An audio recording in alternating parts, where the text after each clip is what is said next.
Welcome back for another 3 steps to sketch. Today we're going to look at a graph that's a shifted secant graph.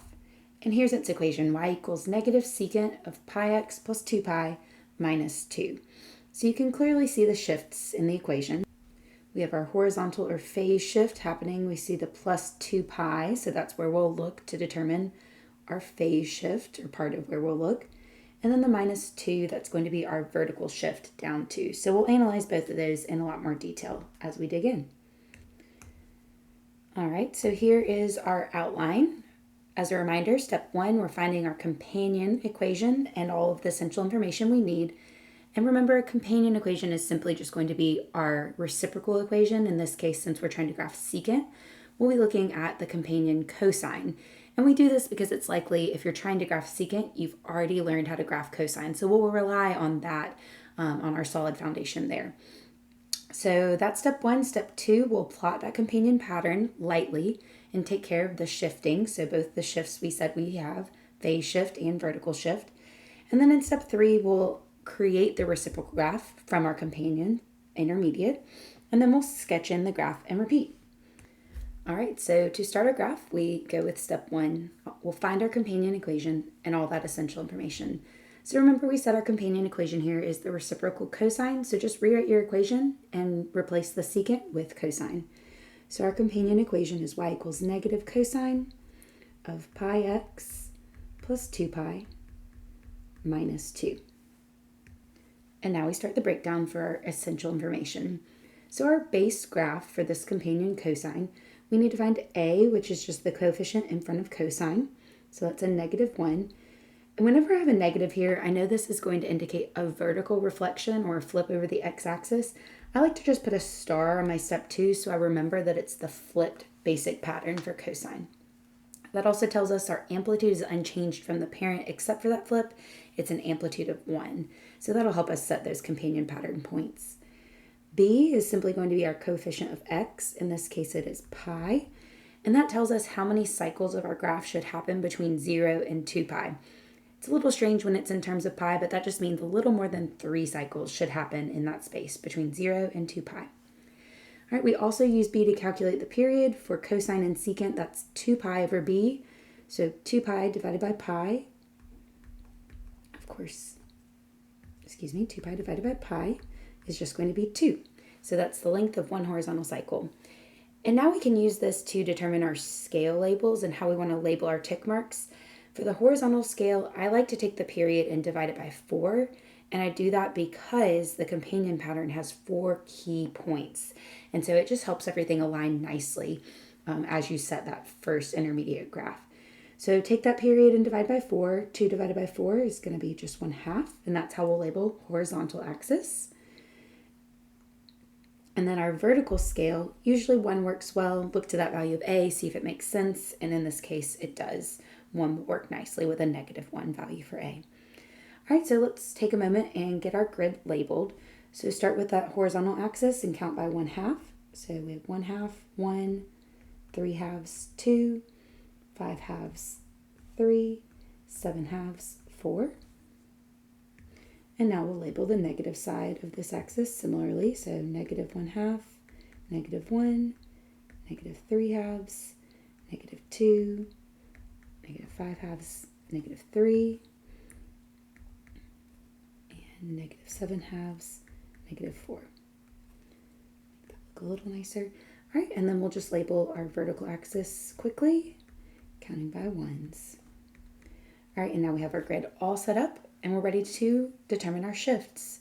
So for our shifts, we want to take c divided by b. If you aren't sure where to find that term c, you can recall the general form for a secant equation that's shifted. This works for cosine too. It's just y equals a secant of bx minus c plus d. Okay, so we know our c term is a little bit hidden here. So it's a plus 2 pi, so think of that as minus a negative 2 pi. Okay, so we know that our c is going to be negative 2 pi.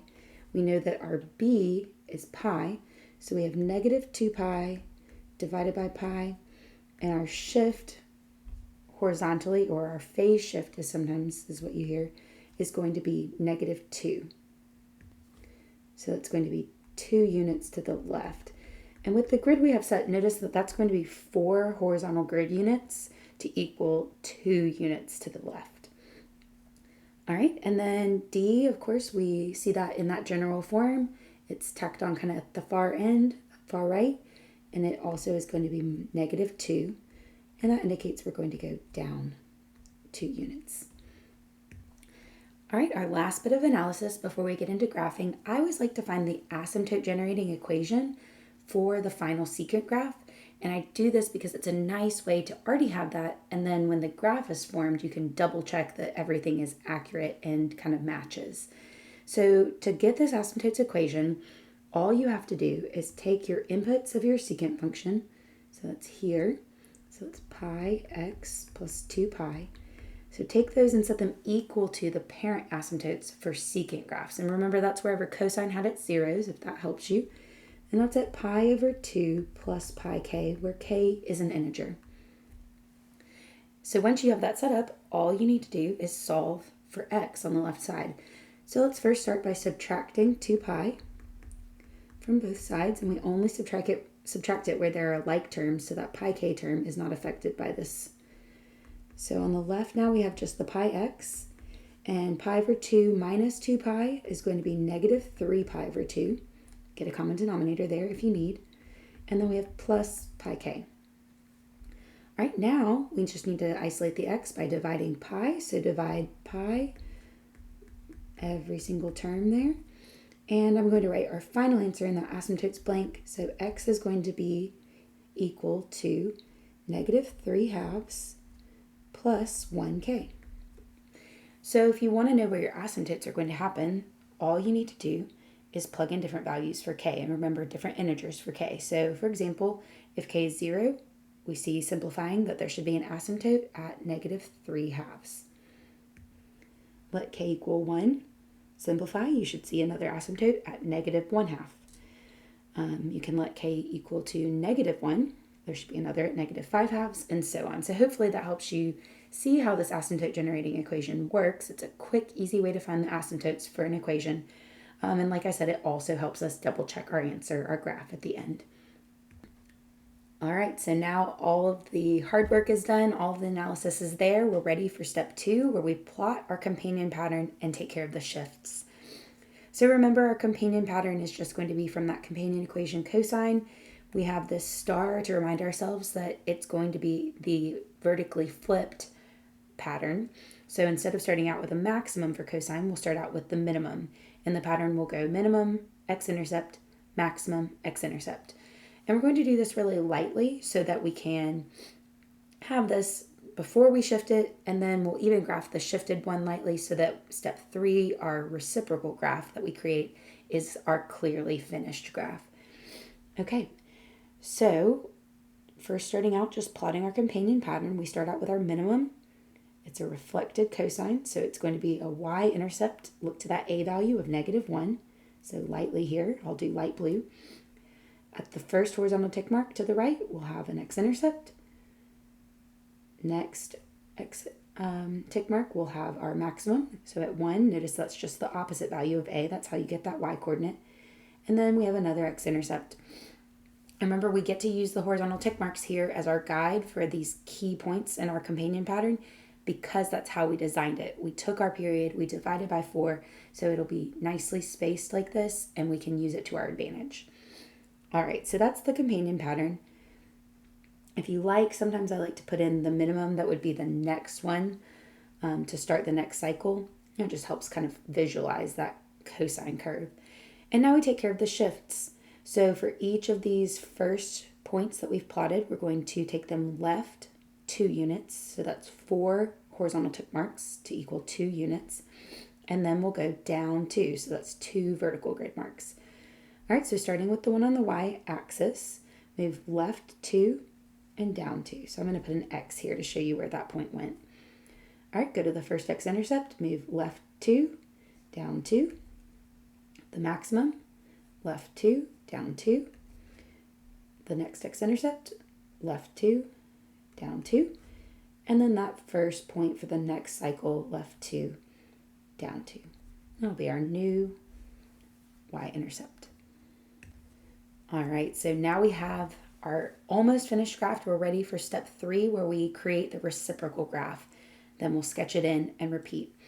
So what was the minimum for our cosine companion? That's going to become a local maximum, so we put a point there. What were originally x-intercepts now become our vertical asymptotes, and notice where they're showing up. We have one at -3/2, and that's what we predicted with our asymptotes equation here. But that's when k is 0. And let's go ahead and put the next asymptote in at what was the other x-intercept. There's that one at -1/2. So that's great. We should be feeling confident in our graph so far. All right, and then what was the maximum from our cosine companion graph becomes a local minimum for our secant graph. So put a point there. All right, and now we're ready to sketch in.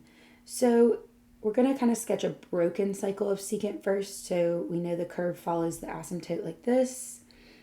Here we have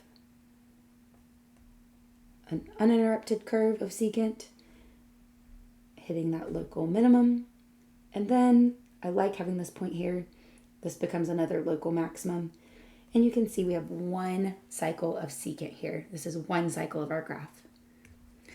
And now all we have to do is repeat this pattern or this cycle over and over again until we have as many as we want. All right, so we can finish the secant curve here. I'll start working to the right. We know we have an asymptote. Here it is at 1/2. Test out your asymptote generating equation. Let k equal 2. You get 1/2 for another asymptote. All right, so we now will set a point here. That'll be our local minimum. There's the curve that goes with it. Another asymptote. And try it out. That should be when k is equal to 3. Here's the local maximum. The curve that goes and hits it.